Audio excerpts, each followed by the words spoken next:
Salut, je m'appelle Nico, je suis prof de maths, et dans cette vidéo, on va voir deux méthodes pour apprendre à factoriser des expressions avec un facteur commun.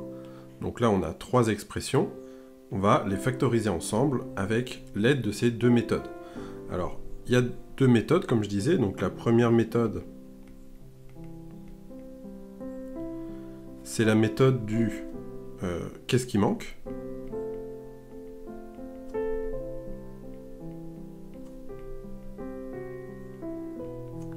Et la deuxième méthode, c'est la méthode de qu'est-ce qui reste.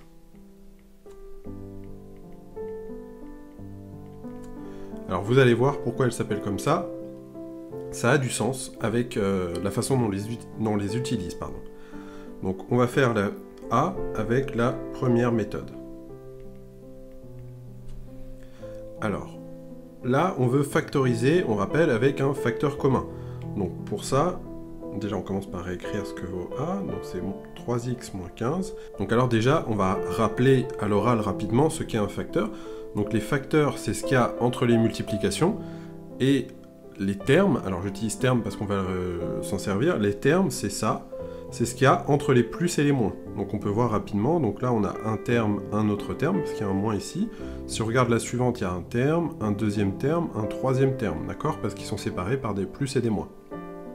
Ok, donc maintenant, pour factoriser à l'aide d'un facteur commun, il faut qu'on regarde déjà il y a combien de termes, donc là on en a deux, et dans chacun des termes, on va regarder quels sont tous les facteurs, donc on rappelle, les facteurs c'est ce qu'il y a entre les multiplications, on va regarder quels sont les facteurs qu'il y a en commun dans chacun des termes. Alors, soit les facteurs nous sautent aux yeux, donc les facteurs en commun, soit on va écrire un peu plus simplement ces facteurs, ces termes, excusez-moi. On va écrire plus simplement 3x et 15 pour que les facteurs en commun nous sautent aux yeux. Donc là on écrit, on fait 3 fois x, parce que 3x c'est 3 fois x, moins, et 15, alors la façon de le réécrire, c'est d'écrire 15 comme étant 3 fois 5. Alors bon, là il y a quelque chose qui nous saute aux yeux, on voit qu'ici il y a un 3, ici il y a un 3. Donc maintenant qu'on a repéré notre facteur commun, on vient le mettre devant, on ouvre notre parenthèse, et c'est là où la magie va opérer. Donc ce qu'on commence par faire, c'est recopier le signe qui est là. Donc on a un moins, on doit recopier le moins, et surtout, très très important, quand au début on a deux termes, dans la parenthèse, on devra avoir deux termes. Et plus généralement, on doit avoir dans la parenthèse le même nombre de termes qu'on avait au début. Donc là, par exemple, on a dit il y a 3 termes pour celui-ci. Et après la factorisation, il y aura une parenthèse avec 3 termes dedans. Ça, c'est très important. Si c'est pas le cas, c'est qu'il y a un problème et qu'on s'est trompé dans notre factorisation. Donc maintenant qu'on a fait cette étape-là, donc on a repéré le facteur commun, c'est 3. On a ouvert notre parenthèse, on a mis le moins parce qu'on sait qu'il va y avoir un terme ici, un terme là. En fait, là, on a dit c'est la première méthode, donc on va voir qu'est-ce qui manque. Donc là, je regarde mon 3, je sais que quand je vais développer, parce qu'en réalité la factorisation c'est l'inverse du développement, si on veut retomber sur cette expression-là, on va devoir développer notre expression factorisée. Et donc, en développant, on va retomber sur 3x, donc je me dis, qu'est-ce qui manque à 3 pour faire 3x ?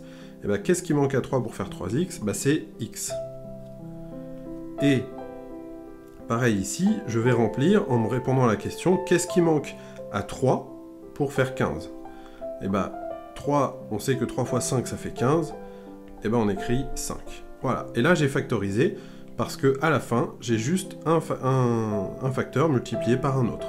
Alors dans celui-là, il y a des termes, ok, mais ce que je veux, c'est que le gros de mon opération soit de la multiplication. Et à l'intérieur, il y a peut-être des termes, ça, c'est pas important. Voilà, donc là on a fait la première méthode, donc avec le qu'est-ce qui manque, donc ça veut dire, on met notre facteur commun devant, on ouvre la parenthèse, on met le signe moins qui correspond au signe qu'il y a ici. Si ça avait été un plus, j'aurais mis un plus, mais l'important c'est de recopier le signe ici, parce qu'il y aura le même nombre de termes ici qu'au début. Et ensuite, je me pose la question, qu'est-ce qui manque à mon facteur commun pour avoir l'expression que j'avais au début. Donc là, qu'est-ce qui manque à 3 pour avoir 3x ? Il manque x. Et qu'est-ce qui manque à 3 pour avoir 15? Il manque 5, parce que 3 fois 5, ça fait 15, et 3 fois x, ça fait 3x. Ok.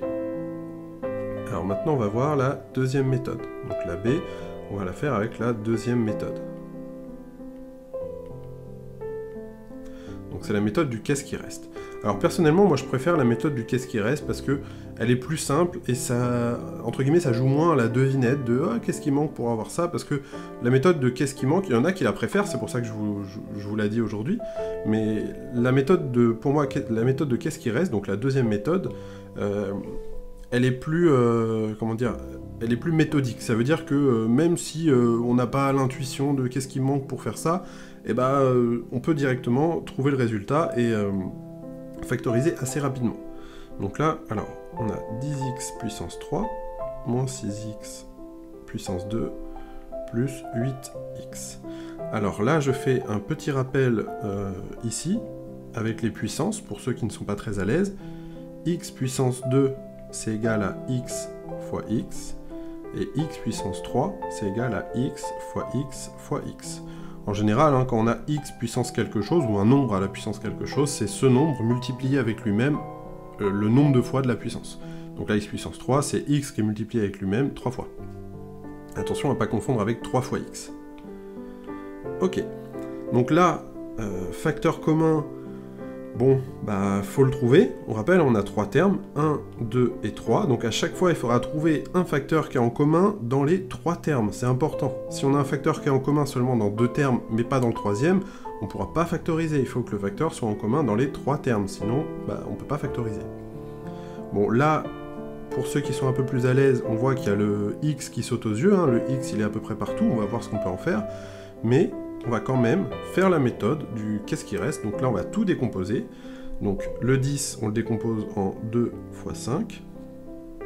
X puissance 3, on a dit c'est x fois x fois x. Donc x fois x fois x.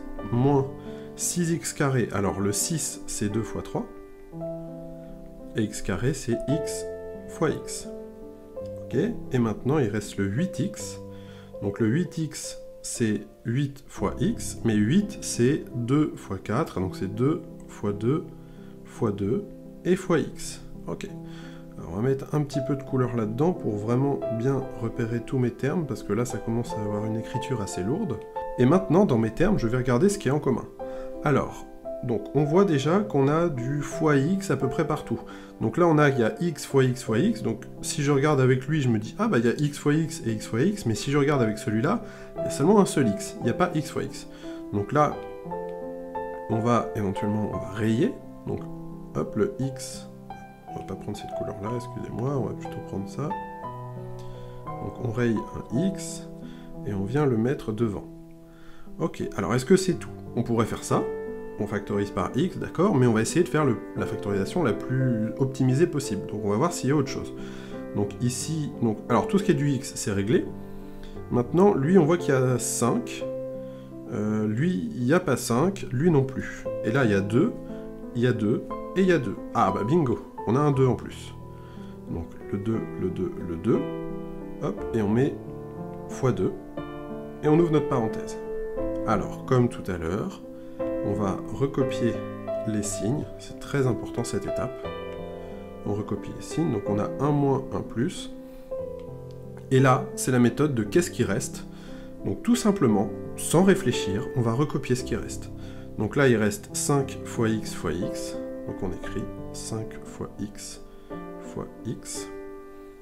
Ici, dans le deuxième, il reste 3 fois x. Donc 3 fois x. Et dans le dernier, il reste 2 fois 2.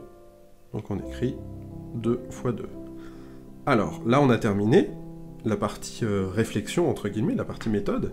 Maintenant, bah, on va juste rendre ça un peu plus joli, en enlevant les multiplications qui sont là, là, là, parce que, voilà, on peut écrire ça de manière un peu plus élégante. Donc x fois 2, bon bah ça c'est 2x. Je remets ma parenthèse.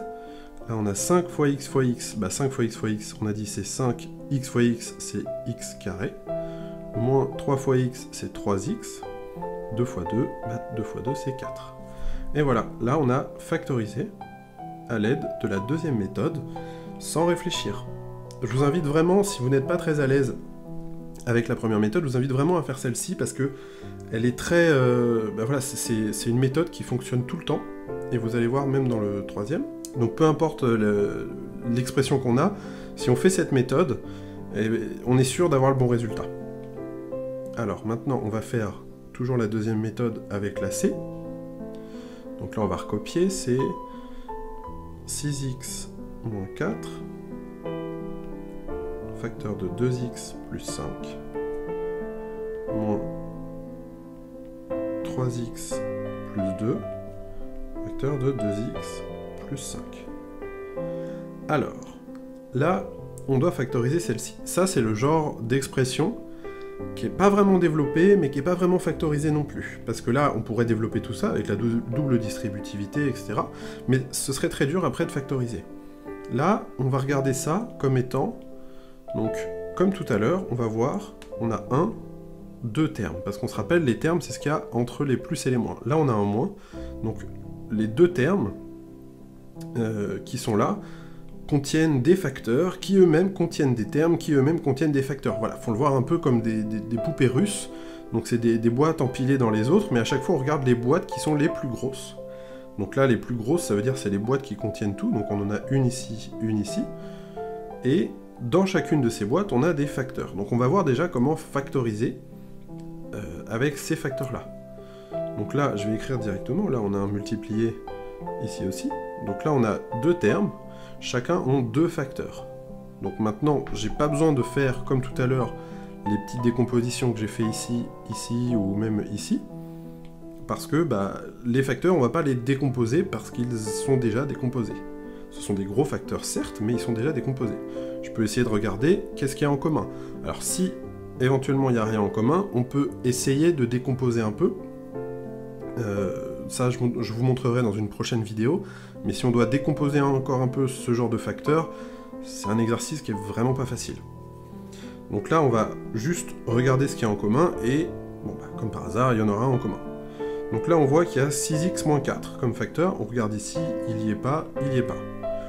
Et sinon, il y a 2x plus 5, c'est pas ça, c'est celui-là. Ok.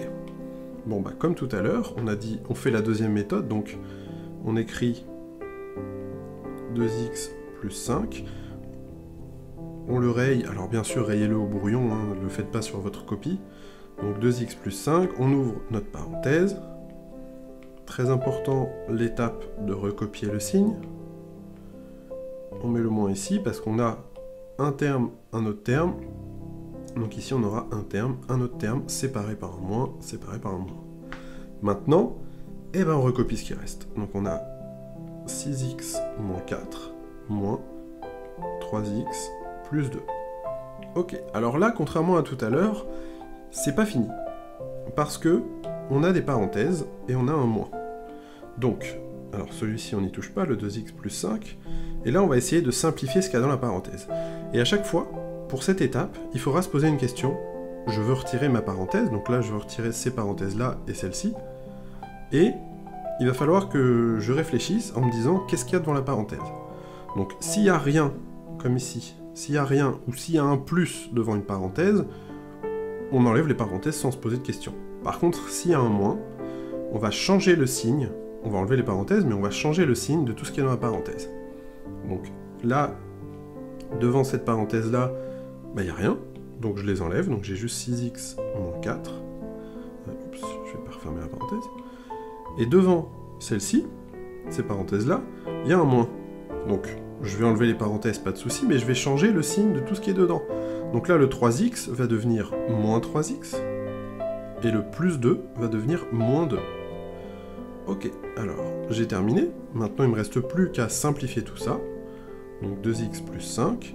Donc là, on regarde les termes avec le x, on a 6x... Oups. On a 6x moins 3x, et bien ça nous fait 3x. Et ensuite, on a moins 4 moins 2. Moins 4 moins 2, ça nous fait moins 6. Et voilà, on a factorisé. À la fin, on a un facteur, donc 2x plus 5, qui multiplie un autre facteur, 3x moins 6. C'est terminé. On a fait la factorisation de notre expression de début. Donc voilà pour cette vidéo. Je vous invite vraiment à essayer les deux méthodes et à regarder laquelle vous plaît le plus. Et si cette vidéo vous a plu, n'hésitez pas à me laisser un petit pouce en l'air, ça me fait toujours plaisir. Et si vous voulez voir plus de contenu de la sorte, je vous encourage à vous abonner. Voilà, moi je vous dis à la semaine prochaine, et je vous souhaite le meilleur.